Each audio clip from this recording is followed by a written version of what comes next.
bagaimana membuat event Mandalika ini bisa dirasakan oleh di luar Lombok, bukan hanya Bali, bukan hanya Surabaya, tetapi juga Sulawesi Selatan juga bisa merasakan. Ya mudah-mudahan, ya saya cuman agak punya kekhawatiran bahwa ya orang cuman karena perdana pengen melihat, supaya itu enggak, saya takutnya gitu loh. Jadi mudah-mudahan itu tidak terjadi di kedua.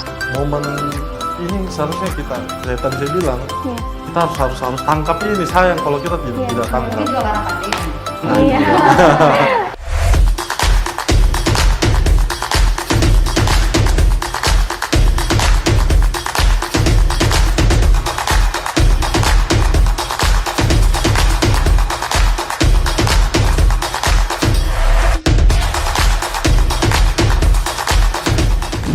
Assalamualaikum warahmatullahi wabarakatuh, pemirsa Herald Indonesia. Ketemu lagi di podcast Herald Indonesia.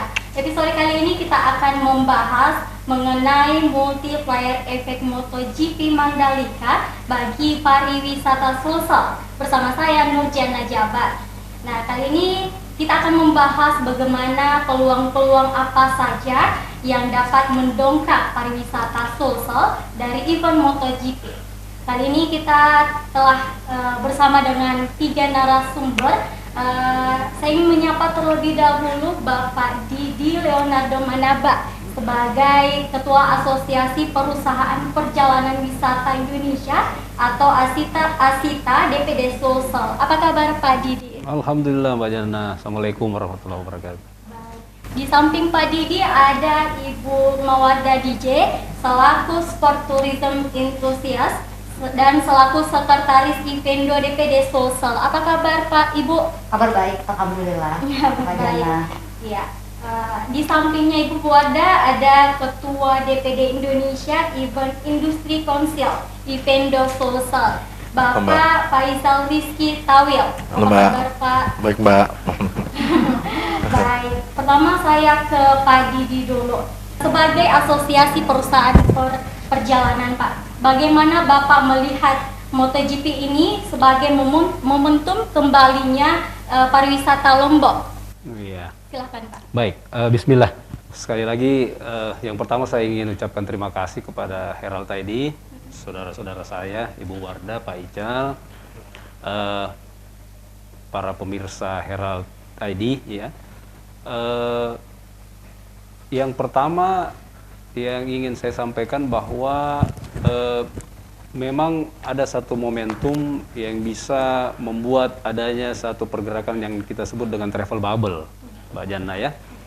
Jadi MotoGP ini adalah satu momentum yang saya dan mungkin kita berharap semua nantinya ini menjadi salah satu momentum tahunan, ya, menjadi event tahunan yang diharapkan memang bukan hanya dari dampak pariwisatanya itu saja secara luas, tetapi multiplier effect di semua segmen untuk pertumbuhan perekonomian, dan bukan hanya di Nusa Tenggara Barat atau Lombok, tetapi dampaknya bisa beyond dari NTB.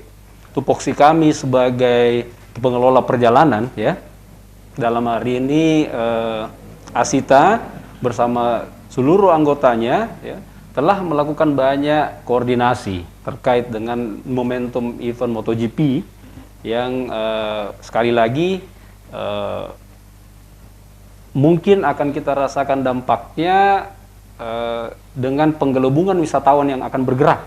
Nah, dampaknya itu sudah terasa, banyak akomodasi yang sudah hampir penuh, ya, bahkan banyak tempat-tempat seperti homestay dan lain-lain yang sudah bisa dijual juga dalam tanda petik, ya. Kemudian transportasi, ya, dan lain sebagainya. Namun ada satu hal yang sangat penting, bahwa karena kita di negara kepulauan, akses ke Lombok ini sangat memerlukan yang namanya direct flight, ya.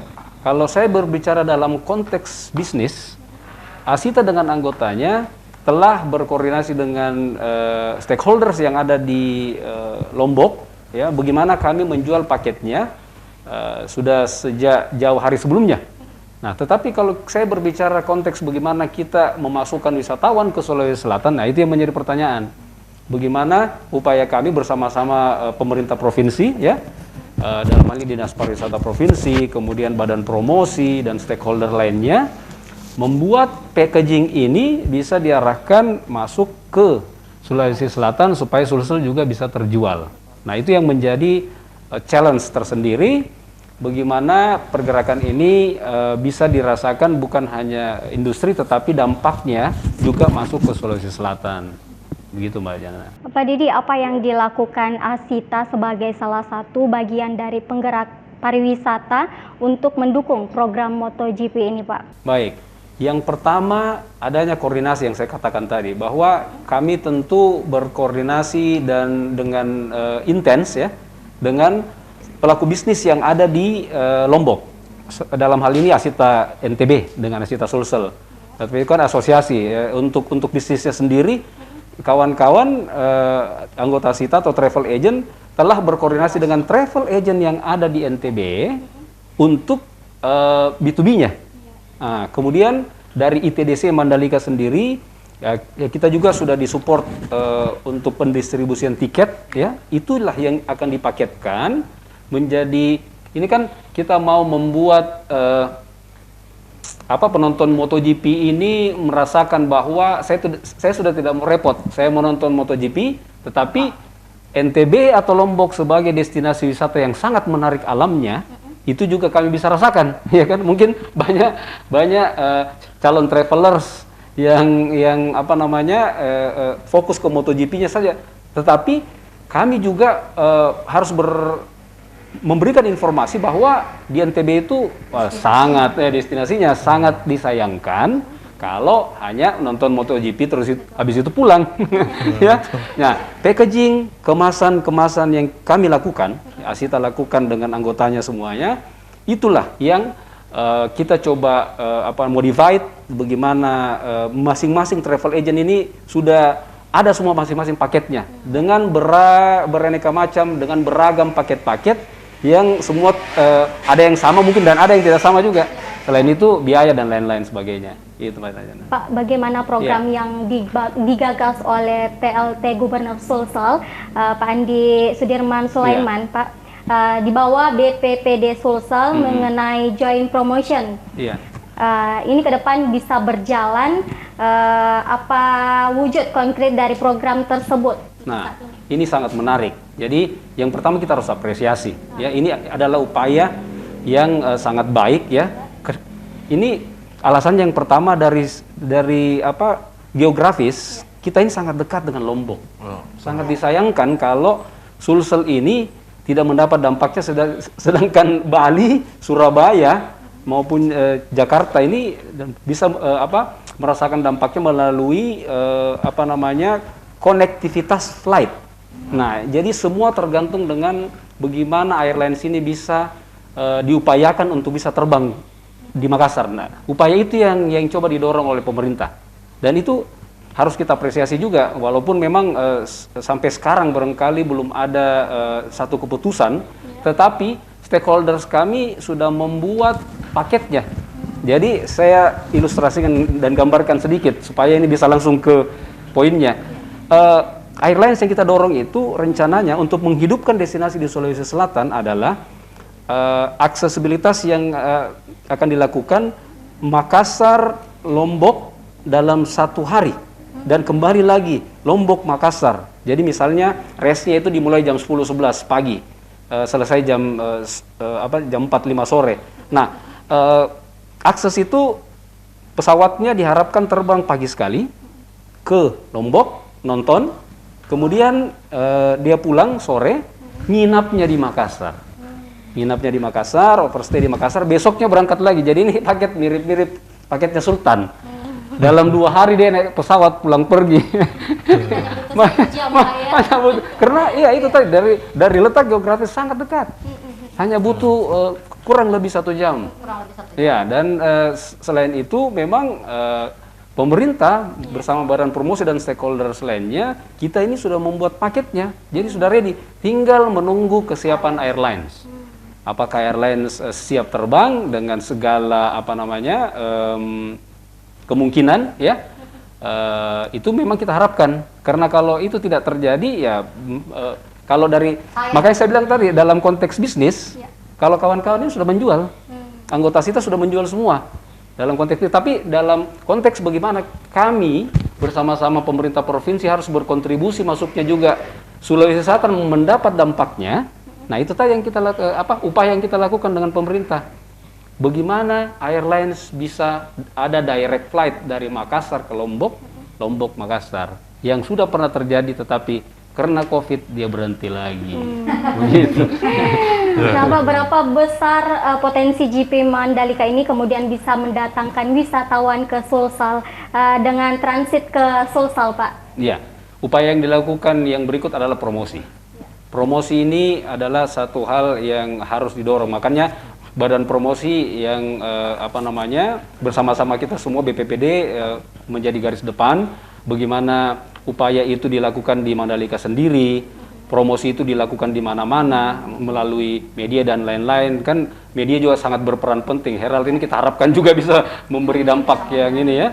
Nah, iya betul. Dari sisi promosi itu mencoba didongkrak mulai dari item penjualan tiket saja. Kemudian item yang berikut bagaimana memperkenalkan bahwa oh ternyata di luar Lombok ada destinasi yang sangat-sangat indah selain Bali, yang jaraknya dekat. Tetapi itu kembali lagi tadi, aksesibilitas.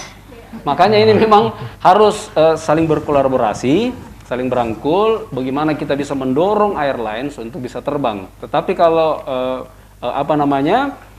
itu tidak terjadi ya, kawan-kawan mau tidak mau, kami dari sisi bisnis, Biro Perjalanan tetap menjual juga, mau dia lewat Bali, mau dia lewat Surabaya, atau barangkali mencari akses sendiri, atau bahkan kita barangkali ada mungkin kawan-kawan juga yang sudah mempersiapkan perahu pinisi untuk ke Lombok. Ya, itu bukan tidak mungkin. Upaya-upaya itu, Mbak, yang kita coba lakukan, karena memang tupoksi kami untuk mempackaging, mempaketkan semua ini dengan semua segmentasi market yang kita harapkan bisa berdampak masuknya di Makassar atau Sulawesi Selatan. Begitu. Oke, baik Pak. Untuk kendalanya sendiri Pak, apa yang dirasakan untuk industri terutama travel agent yang tergabung di Asita berkaitan dengan penjualan tiket MotoGP ini Pak? Iya, memang kendala itu pasti ada ya. Salah satunya adalah bagaimana membuat penjualan tiket ini bisa didistribusikan ke travel agent untuk bisa dipaketkan menjadi satu paket. Cuman kan ini sekarang juga penjualannya juga sudah langsung, bukan lagi melalui bukan hanya melalui travel, tetapi banyak industri sudah menjual juga secara langsung melalui industri tiket dan lain-lain sebagainya. Kendala lain adalah yaitu tadi kembali lagi ke awal bahwa aksesibilitas. Kita butuhkan adanya satu effort ya, supporting dari airlines ya untuk bisa direct flight. Kemudian kendala ketiga yang berikut adalah bagaimana dampak ini after event. Bagaimana membuat event Mandalika ini bisa dirasakan oleh beyondnya ini Lombok, di luar Lombok, bukan hanya Bali, bukan hanya Surabaya, tetapi juga Sulawesi Selatan juga bisa merasakan. Nah ini yang sementara kami formulakan. Bagaimana bisa mengarahkan wisatawan ke sini dengan paket-paket yang kita buat dengan anggota dengan berbagai macam variasi paket. Nah, tetapi sekali lagi saya tidak henti-hentinya kembali ke situ bahwa akses, sekali lagi akses yang banyak, yang paling Pak Didi, kita tahan dulu Pak Didi, saya ke Ibu Wadap. Ibu, momen ini tentunya sangat menggembirakan bagi para asosiasi perjalanan pariwisata. Nah, bagaimana di konsumen di Makassar merespon paket dan program MotoGP ini, Bu? Kalau saya lihat ada dua tipe customer saat ini ya. Jadi ada customer yang memang mereka adalah golongan yang kita kategorikan dia hobi. Dia memang penggemar MotoGP gitu. Jadi kalau penggemar MotoGP ini dia tidak fokus pada program. Dia memang fokusnya pada race. Gitu. Kemudian ada golongan customer yang memang melihat momentum. karena MotoGP beritanya heboh di mana-mana, kemudian Lombok tiba-tiba menjadi, kalau kita lihat sekarang ya, pembalap ini kan lagi protes di Lombok. Mereka tuh cukup aktif di sosial media, ya, mempromosikan atau mendokumentasikan segala aktivitasnya. Nah ini menjadi tontonan buat customer gitu loh. Mereka melihat. Jadi ada keinginan untuk melihat Lombok secara tidak langsung karena akibat promosi secara tidak langsung yang dilakukan oleh si pembalap-pembalap ini ya. Nah, kalau yang saya lihat ya tadi 2 kategori, ada yang hobis, ada yang customer memang hanya melihat momentum. Karena euforia euforia MotoGP ini yang cukup kencang ya. Bahkan kalau saya bilang ini menjadi salah satu event setelah 2 tahun kita tidur ya Pak ya, secara 2 tahun tiba-tiba ada MotoGP track, semua mata tertuju ke situ, seolah-olah udah tidak peduli sama karantina, seolah-olah ya pokoknya semuanya harus di MotoGP gitu. Jadi perhatian kita semua tertuju di situ di bulan Maret ini. Jadi, nah ini banyak nih yang saya lihat kesaring ke situ customernya. Nah kalau yang kita lihat sekarang customer secara keseluruhan di Makassar itu banyak berada di tipe kedua Mbak. Mereka yang melihat euforia, sehingga saya harus lihat nih gitu. Mereka mungkin bukan orang yang suka MotoGP atau bahkan tahu MotoGP gitu ya. Pokoknya karena ngelihat euforia, banyak cerita, banyak lagi naik gitu ya. Akhirnya mereka tertarik untuk ikut. Ini kejadian karena kami juga jualan paketnya. Banyak yang bilang, saya nggak usah nonton 2 hari, saya cuma mau datang di race-nya, terus saya habis itu mau jalan-jalan gitu. Karena mereka nggak ngerti gitu kan. Jadi MotoGP itu siapa, mereka nggak tahu. Jadi pokoknya hanya ingin ikut euforianya aja. Nah itulah saya bilang bahwa ya kalau dibilang bagaimana masyarakat merespon ini, responnya sih bagus, sangat positif sekali. Terbukti bahwa saat ini sudah banyak paket-paket yang dijual teman-teman juga itu cukup diminati gitu. Kendalanya satu yang jadi kendala saat kita jualan dari Makassar, kita nggak punya tiket ke sana. Jadi paket kita ada, tapi begitu kita nyari tiketnya itu nggak ada, sehingga kita harus cari alternatif, apakah via Bali, kemudian dari Bali nanti harus naik Fesbut, atau via Surabaya, macam-macam lah alternatifnya. Pokoknya gimana caranya nyampe aja gitu. Nah kita sangat sebagai pelaku sport tourism, sebagai salah satu mungkin yang juga ikut menjual euforia dari MotoGP ini, ya kita berharap bahwa karena kami juga bagian dari Asita, kita berharap bahwa komunikasi dari Asosiasi Pariwisata bersama BPPD ini betul-betul bisa realisasi ya Pak Ketua, karena begitu itu berjalan berarti kita punya harapan baru gitu. Karena paket meskipun dia ada, kalau tidak ada pesawatnya nggak bisa dijual. Itu yang jadi kendala sekarang. Sehingga ya kita kehilangan satu hal utama justru, karena Airlines itu akses nomor 1 untuk bisa ke Lombok. Gitu. Kalau dari Jawa mungkin orang bisa via darat gitu. Mereka bisa nyebrang aja. Tapi kalau kita di Sulawesi, kalaupun mau harus pakai laut, ya cukup panjang juga perjalanan ya Pak. Gitu. Jadi ya responnya sangat positif Pak. Baik, Ibu, untuk apa yang harus dipersiapkan dalam menyusun program MotoGP ini, Pak, Bu? Ya, pastinya kalau kita bicara paket ya kita harus siapkan semua supportingnya, mulai dari hotel, akomodasi pastinya, airlines ya. Kalau kita jualnya nasional, berarti ya harus ada tiket pesawat ataupun sarana transportasi untuk bisa ke Lombok. Kemudian perangkat destinasi yang lainnya adalah tour. Di dalamnya ya ada objek wisata, ada bus gitu ya, ada tour guide dan sebagainya. Nah ini kalau saya lihat posisi di Lombok, hotel itu sudah hampir 90% sold gitu. Jadi yang ada mungkin sisa homestay gitu ya. Mungkin dijual tuh masih banyak yang jual, cuman harganya udah gila-gilaan gitu. Jadi orang ngambil banyak, ngebluk, terus dijual udah dengan harga. Jadi kalau kita mau langsung ke hotelnya itu udah pasti kita udah nggak dapat gitu. Jadi perangkat itu kita sudah harus persiapkan. Cuman memang saya agak sedikit surprise dengan Mandalika ini, Pak Ketua, karena kalau pengalaman di Sepang atau di Buriram gak gini-gini amat. Ya, kita H-1 bulan, H-2 kita masih enak lah, masih bisa dapat program yang layak, harga yang ya first time mungkin kita masih masuk akal lah istilahnya. Wah ini kalau saya sendiri sempat berada di Lombok untuk memastikan betul ini bener nih hotel habis gitu. Saya di bulan Desember, awal Desember saya ke sana dan saya melihat sendiri hampir semua hotel memang sudah terblok gitu. Bus habis gitu ya.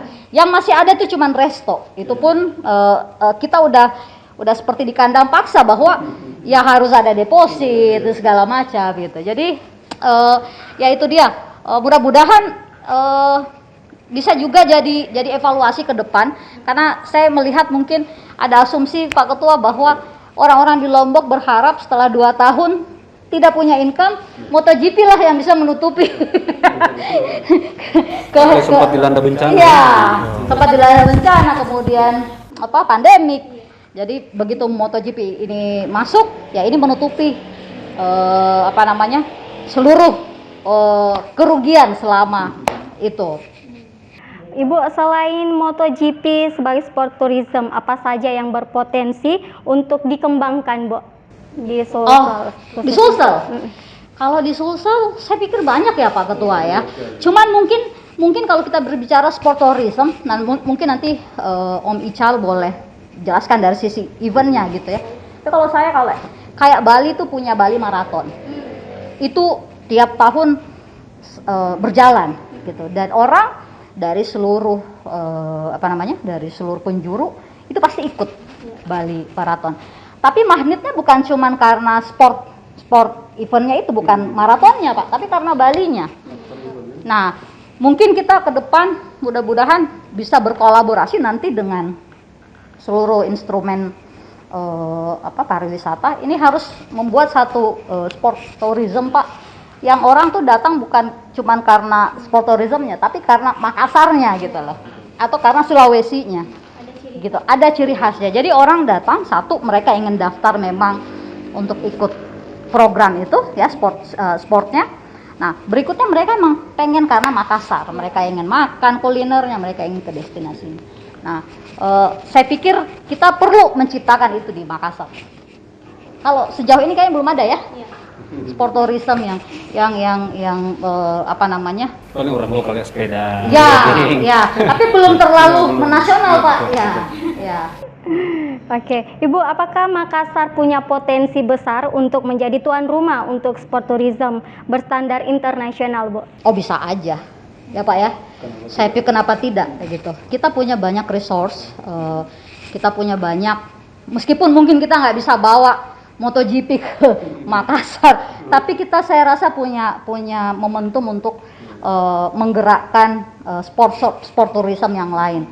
Di F8 ada festival kayak ya, nah itu mungkin bisa dikembangkan atau diberitakan lagi lebih besar. Kemudian mungkin di festival-festival besar kita seperti Lovely Toraja mungkin bisa disisipkan juga sport tourism. Saya kira banyak hal yang bisa kita lakukan yang bisa menghidupkan sport tourism, karena sport tourism ini memang unik ya Pak Ketua. Jadi sekali jalan satu konsep, ada sportnya, tourismnya juga bisa hidup. Oke, baik Bu. Untuk konsumen di Makassar bagaimana merespon paket dan program MotoGP ini, Bu? Baik, saya bilang tadi bahwa positif sekali mereka antusias ya. Kebetulan kalau yang banyak berkomunikasi dengan kami juga corporate ya. Jadi ini dijadikan sebagai ajang untuk entah itu insentif travel atau bahkan mungkin dijadikan sebagai ajang rewarding untuk customer gitu. Jadi ya mudah-mudahan, ya saya cuman agak punya kekhawatiran bahwa ya orang cuman karena perdana pengen melihat, setelah itu enggak. Saya takutnya gitu loh. Jadi mudah-mudahan itu tidak terjadi di kedua, sehingga kita nanti mungkin kedua bisa lebih banyak berevaluasi instrumen yang ada di Lombok juga bisa seperti itu, sehingga ke depan MotoGP ini bisa lebih, ya mungkin karena perdana semua kita bisa maklumi, ya bisa lebih, harapan kita bisa lebih seperti Sepang lah minimal gitu. Baik, pemirsa Herald Indonesia, kita juga ingin tahu bagaimana perkembangan bisnis event organizer di Sulawesi Selatan. Kita ke Pak Rizal, Pak ya. Halo, Mbak. Untuk bisnis event organizer menjadi salah satu bisnis yang terpukul, Pak, di masa pandemi COVID-19 ini. Pak Faizal, bagaimana bisnis event organizer di Sulsel? Ini pertanyaan yang sering saya dapatkan. Jadi memang kalau mau dibilang ya terjun bebas, ini udah bukan ini, tapi terjun bebas, Pak. Bener, asli itu terjun bebas. Jadi memang kami pun jujur tidak menyangka bisa sampai seperti ini.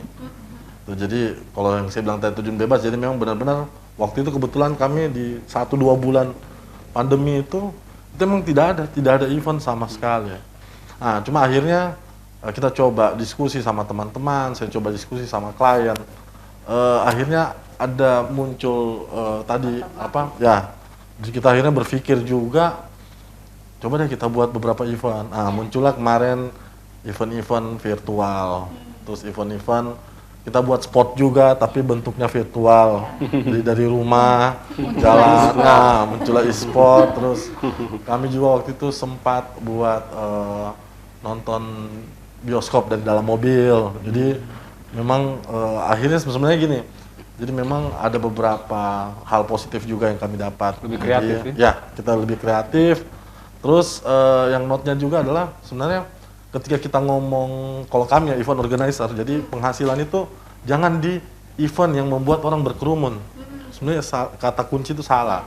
Tapi event organizer artinya kita bisa sebenarnya apa ya, melakukan itu beberapa hal. Jadi contoh misalkan kita bisa masuk ke pengadaan, misalkan kita masuk ke brandingan, kita masuk ke tadi event-event virtual, kita bisa masuk ke, akhirnya kita juga bisa belajar, oh ternyata kalau event virtual seperti ini, oh ternyata kalau kita mau meeting nggak perlu harus ketemu terus, ternyata kita, jadi sebenarnya banyak hal juga Mbak. Dan lebih hemat ya. Nah, itu juga Ada hikmahnya. lebih hemat, itu sih. Oke, baik Pak. MotoGP ini kan adalah event internasional. Ya. Nah, bagaimana pelaku industri kreatif melihat peluang ini, Pak? Ya sebenarnya jadi gini Mbak, kalau saya cerita sedikit, kalau saya memang fans banget MotoGP kalau saya memang. Iya, iya. Saya punya komunitas tadi yang sempat disinggung, saya nonton di beberapa negara ya. Jadi di beberapa negara itu, khususnya di Eropa, jadi mereka itu Mbak 1 minggu sebelum event itu ada festival-festival yang memang di situ tuh orang Pra-event ya. ya ada pra-eventnya yang memang mereka nginap cuma bawa tenda apa itu jadi saya juga kemarin kepikiran di Lombok itu harusnya seperti itu gitu loh. Jadi memang orang datang ke sana itu bukan cuma sekedar ya tadi mungkin bahwa ada bilang datang mau nonton sehari. Seharusnya kalau kayak di Eropa di mana mereka itu datang naik motor. Jadi memang anak motor datang, jadi dari H-7 mereka udah ada. Mereka bawa tenda, jadi memang disiapkan tempat untuk mereka bawa tenda sendiri, bawa ini sendiri. Cuma dia diberikan kayak WC-WC portable. Betul. Oh di situ ada event, ya banyak event lah. Mulai dari musik, mulai dari festival dan lain-lain. Itu jadi sebenarnya momen ini seharusnya kita, kayak tadi saya bilang, Iya. kita harus tangkap ini. Sayang kalau kita tidak tangkap. Mungkin juga karena pandemi. Iya. Ada Itu dibatasi, dia. Bu Iya. ya. Jadi ada pembatasan ya. Apa yang potensi supporting event yang bisa dijual, Pak? Seperti MotoGP ini. Pembawa udah bilang kalau untuk MotoGP-nya kesini kan udah pasti nggak mungkin kan. Jadi sebenarnya tadi saya berbicara yang pertama adalah tadi. Jadi saya berkomunikasi juga sama teman-teman fans dari MotoGP. Jujur kami tuh biasanya Mbak, kan kami tuh selalu janjian janjian di Jepang, di Motegi, di Sepang, di Buriram, di Phillip Island Australia, terus kemarin kita mau janjian di ASEAN Belanda. Jadi sebenarnya ya tadi di sana itu kita tidak ada kendala. Nah, malah yang di Indonesia sendiri tempat di sana kita belum dapat apa di sana. Jadi kami pun kesusahan untuk mengakses itu di grup saya tuh gitu. Jadi kok di luar negeri kita gampang, di sini kita susah gitu loh. Gitu loh. Nah, tadi mungkin kalau dari Pak Didik bilang tadi, kalau memang ada penerbangan yang direct, saya rasa itu sangat membantu untuk tadi, dan bisa jadi ketika misalkan ada direct itu, kita bisa buat event di sini.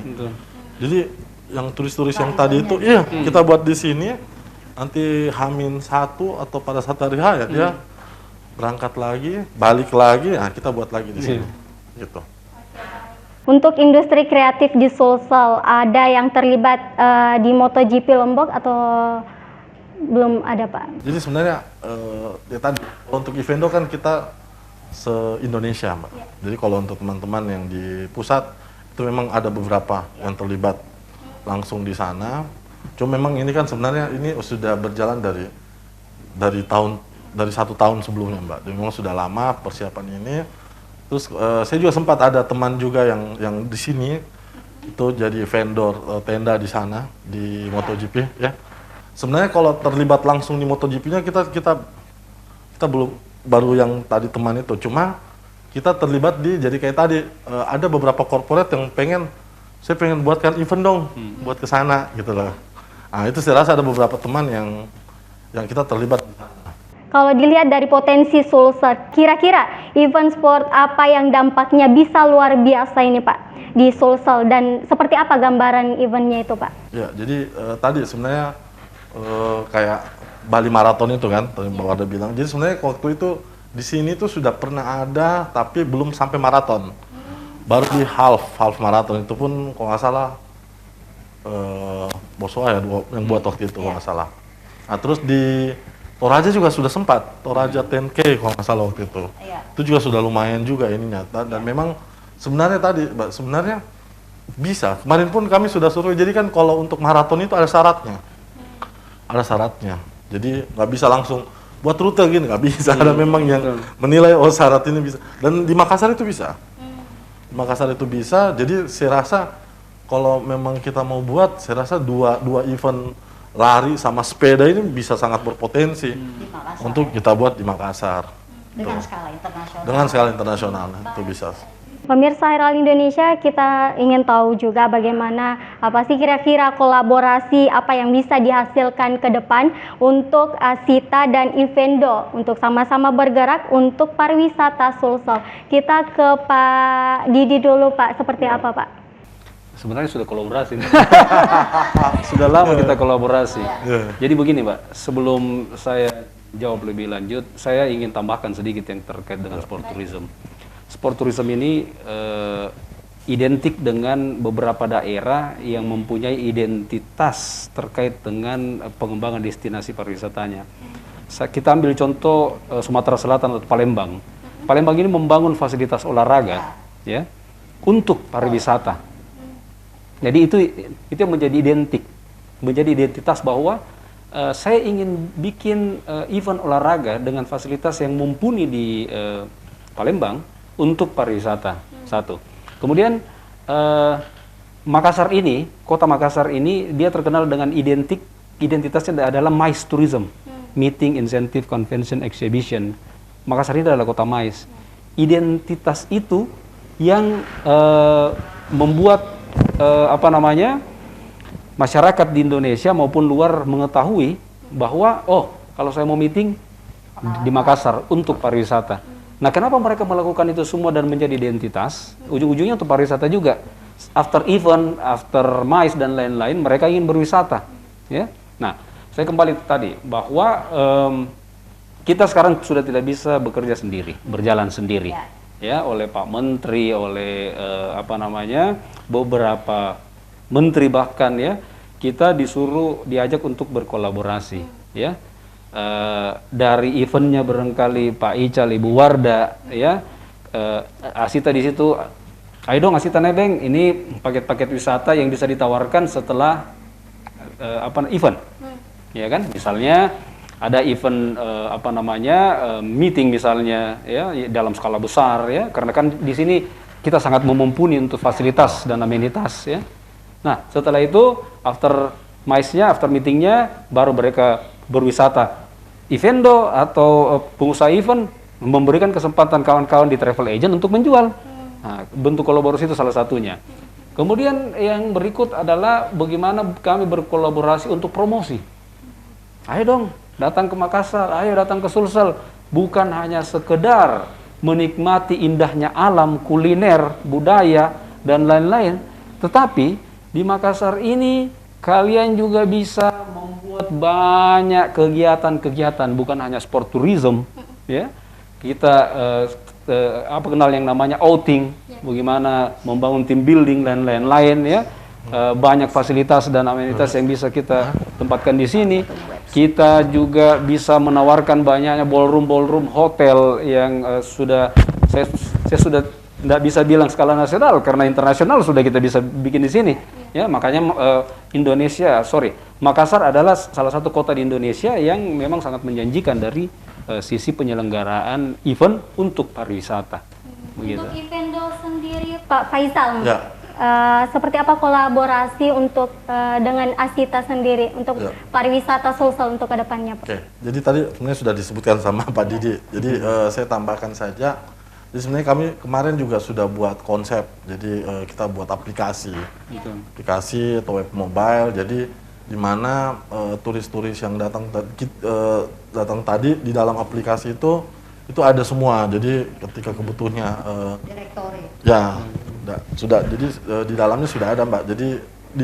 Jadi bukan cuma Evendo dan Asita. Jadi beberapa asosiasi lain juga bisa tergabung di situ. Iya, kami tergabung yang namanya forum asosiasi yang kita cetuskan yang namanya Kesulsel, ya. Faisal, ya. Gitu. Baik, pemirsa Herald Indonesia, kita mau tahu juga apa harapan kedepannya untuk para pelaku wisata di Sulsel.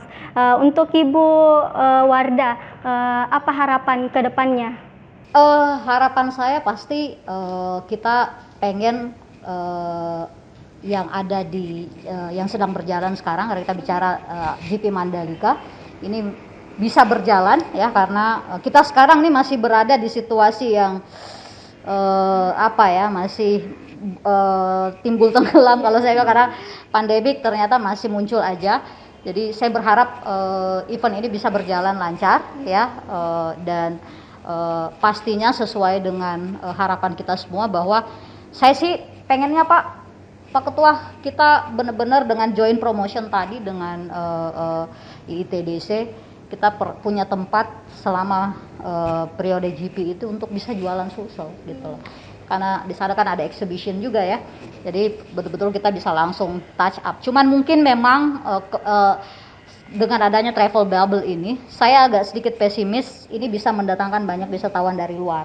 Ya, selama masih ada karantina, ya. Mudah-mudahan dalam waktu dekat ini karantinanya bisa sedikit longgar gitu, karena yang kita harapkan juga untuk bisa ke Sulsel adalah orang-orang luar gitu, orang-orang asing gitu, selain wisatawan domestik pastinya. Jadi harapan saya semua yang effort yang kita keluarkan di Sulsel ini bisa membuahkan hasil, dan dampak jangka panjangnya ya kita bisa jualan Sulsel gitu, karena kan kita stakeholders, kita orang-orang Sulsel, ya kita juga pengen membangun pariwisata di kota kita sendiri. Baik, untuk Pak Faisal, apa harapan kedepannya Pak selaku pelaku wisata? Ya Mbak, itu tadi. Jadi Jadi akses sebenarnya. Kalau yang kami minta, jadi gimana akses? Jadi teman-teman atau wisatawan dari sini itu bisa langsung ke Lombok. Itu. Jadi harapan kami, karena kemarin itu kami cek juga itu mungkin sudah tidak ada, ya. Sudah tidak ada paket, atau sudah habis. Jadi tadi yang kalau memang itu bisa terwujud, itu kami sangat-sangat senang. Itu, Pak. baik. Untuk Pak Didi, apa harapan ke depannya, Pak? Enak sekali kalau ditanya harapan. memang kita sangat berharap. Tadi sudah dijelaskan akses, dijelaskan. Nah, saya ingin mulai begini. Kita menciptakan daya tarik dulu. Ya. Ini magnet. Nah, magnet. Bahwa dengan banyaknya event yang ada di Makassar atau di Sulawesi Selatan, dengan kalender of event yang sudah diatur dari kabupaten kota, itu menjadi amunisi bahwa orang dipancing untuk datang. Lihat dong event kita, ada budaya, ada F8-nya Kota Makassar dan lain ada. Nah, kreativitas yang dibutuhkan dari kami semua adalah menciptakan event itu sendiri. Apa sih yang kira-kira menarik lagi untuk kita kasih datang? Yaitu salah satunya adalah sport tourism. Ya, after event dari Mandalika diharapkan dampaknya itu ya lahir banyak ya betul, banyak event-event yang lain ya. Mau itu event olahraga maupun budaya, kuliner dan lain-lain supaya bisa datang ke Makassar dengan itu tadi identitas bahwa kita ini daya tariknya banyak.